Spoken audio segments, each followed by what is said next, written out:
And truly we have been blessed.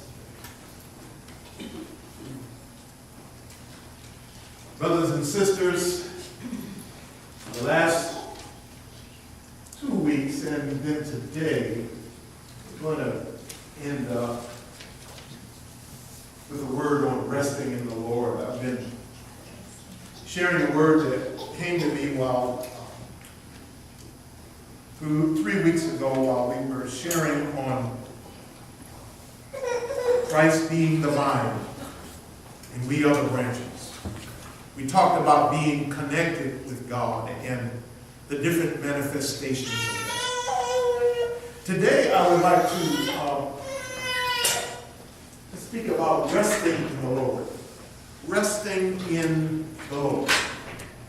And I pray that today through the sharing of the word that someone may be encouraged, that somebody may be strengthened, that when service is over today, somehow we might be ready to face the challenges of the world. I want to read for you several verses here from the gospel. The first is from John 17, beginning at verse 10. All mine are yours, and yours are mine, and I have been glorified in them. And now I am no longer in the world, but they are in the world, and I am coming to you. So, Holy Father, protect them in your name that you have given me, so that they may be one as we are one. So all mine are yours, and all yours are mine. Can we say that together? All mine are yours, and all yours are mine. That Jesus, in his encouragement, in his high priestly prayer to God, and in his encouragement to the disciples, in terms of their resting in God, first establishes identity. We are not of and for ourselves. We belong to God. We are part of a sacramental community. We are part of a heavenly family. The joy in baptizing Sari this morning is knowing that, like so many other people across the world, that she too has been baptized in faith and part of God's movement of faith from pole to pole. She is not alone. And from this point in her this point in her journey of faith, will not be alone. I love the power and the momentum of Advent as it leads up to the joy of Christmas. I love Advent because we get to talk about Emmanuel. We get to hear that wonderful name that reminds us. Does anybody remember what the name Emmanuel means? God with us. Emmanuel means God with us. God with us. We are not alone. We are part of the manifestation and momentum of Christ's gospel. All mine are yours, and all yours are mine. You are not alone. Never alone. Would you take a moment and turn to someone near you? And could you look them in the eye? You can even shake their hand and remind them, you are not alone. Take a moment to do that, would you? You are not alone. You're not alone. You are not alone. You're definitely not alone. Even with the joy and power of baptism, we are reminded that we are not alone. Why is that, Pastor? Well, I have never seen someone baptize themselves. It's something that comes out of community. We are not alone. And in that, we take our rest. I was sitting down, relaxing on the couch, midweek. And I just needed to stop moving for a moment. Did you ever have one of those days where things were moving so fast all around you that sometimes you just needed to sit down by the side of the road and let your soul catch up with God? And while I was sitting, waiting for my soul to rejoin myself, I picked up the remote control and I turned on the idiot box. Oh, Lord have mercy. I just needed to I just needed to get away. It's like, Calgon, take me away. And just going through the programs, we have cable, right? We've got about 150 channels.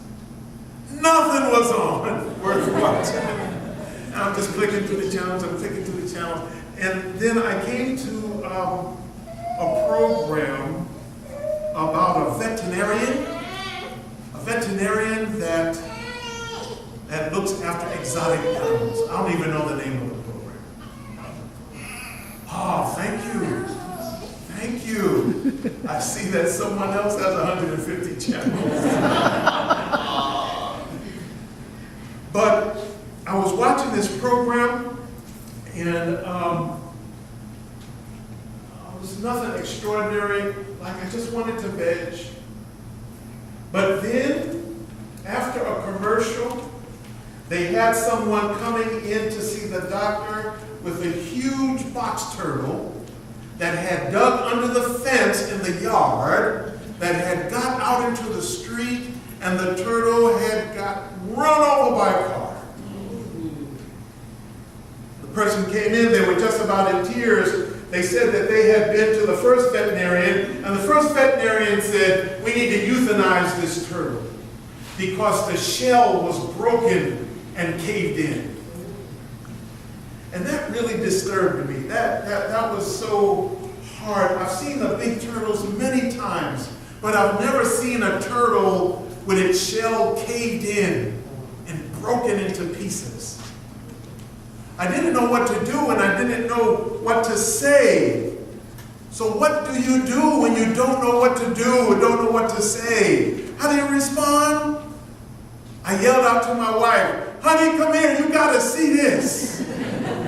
There's a turtle whose shell is smashed in and broken. What do you do? What do you do with that? And I watched. Well, we watched together, and my wife and I were sitting on the couch. We were holding hands because when a turtle shell is broken, it's broken. When it's crushed, it's crushed. And I watched the veterinarian say, well, first we got to clean this out. And she irrigated it and cleaned it. Did anybody else see this? No, just me? Okay. So as the doctor was cleaning this out, Vanessa, she was taking her time, and I was saying, oh, she's just running up the tab here. She's just cleaning this out. But you can't help a turtle when the shell is caved in and broken.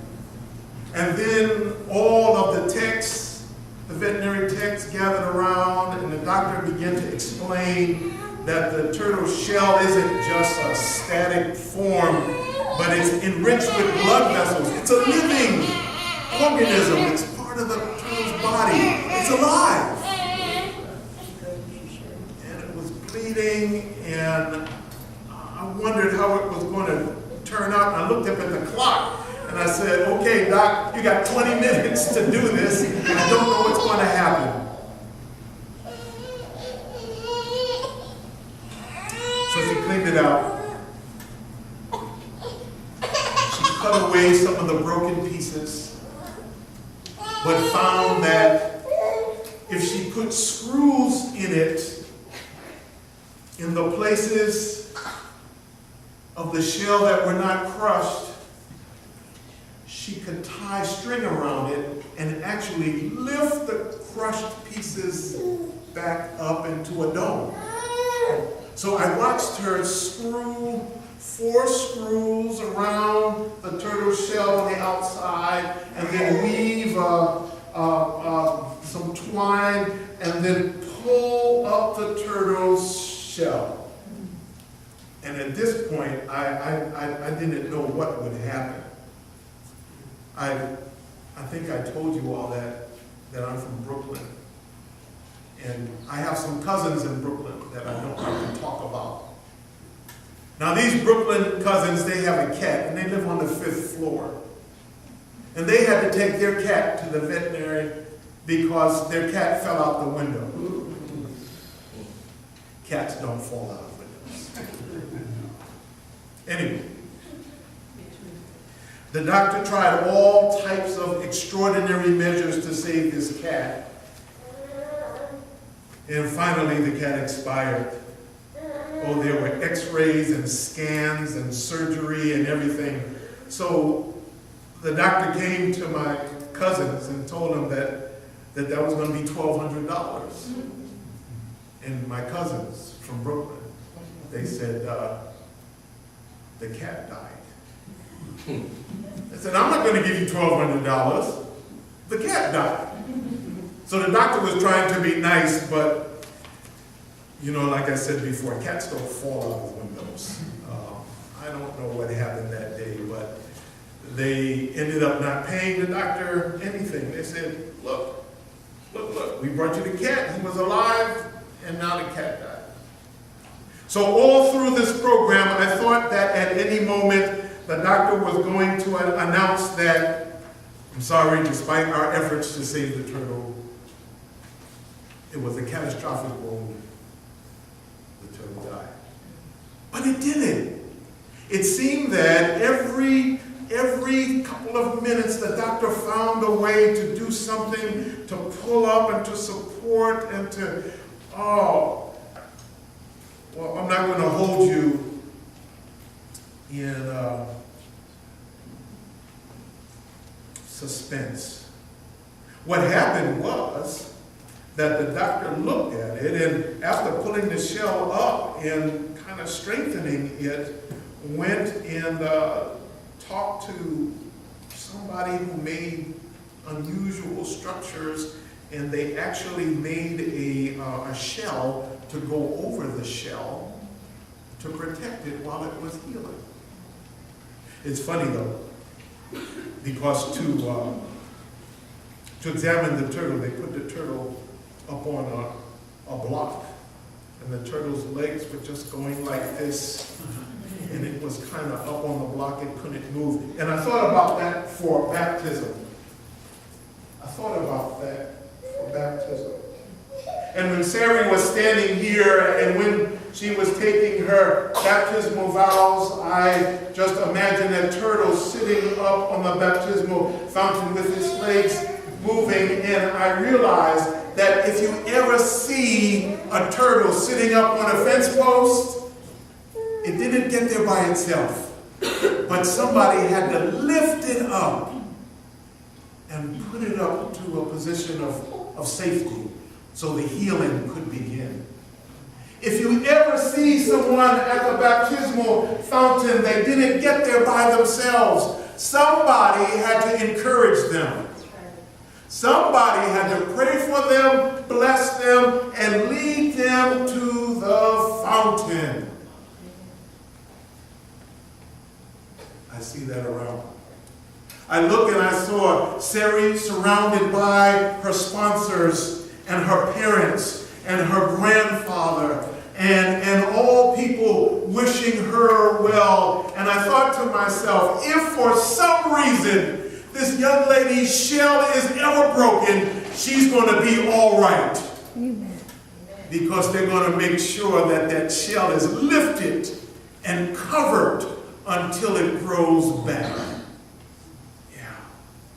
All of us run into situations when we're trying to rest and can't rest. All of us run into situations where life sometimes has just taken us and crushed us.